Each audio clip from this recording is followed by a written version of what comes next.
तर मुस्लिम समाजामधल्या महिलांना बुरखा प्रिय आहे असं यामिनी जाधव म्हणालेत। बुरखा हा मुस्लिम समाजातील महिलांचा सन्मान आहे असं त्यांनी म्हटलं आहे। सुषमा अंधारे यांना शिवसेना किती माहिती आहे असा सवाल यामिनी जाधवांनी केला। ठाकरे गटानं मुस्लिम समाजाचा वापर केला असा आरोपही यामिनी जाधवांनी केलाय। हिरव्या मतांच्यासाठी आम्ही कुठल्याही प्रकारे मुस्लिमांचं लांगुलचालन करणार नाही।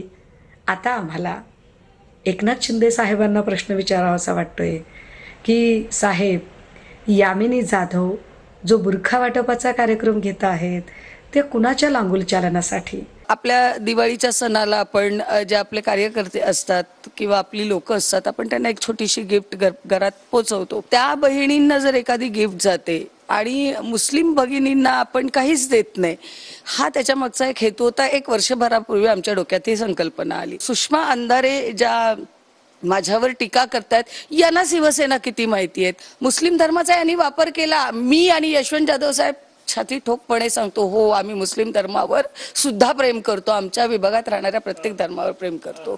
बुरखा वाटप केला त्यांच्या मतदारसंघामधल्या महिलांना आणि त्या महिलांनी येऊन तो घेतलेला आहे। जर त्यांनी ॲक्सेप्ट केला नसेल तर भाग वेगळा आहे, परंतु त्या मताच्या राजकारणावर तुम्ही तुमचा उमेदवाराच्या जो काही बँडबाजा वाजवत तुम्ही रॅली काढली की आता सर्व आमच्या बरोबर आहेत, मग त्यांनी आक्षेप घ्यायचं काय कारण आहे?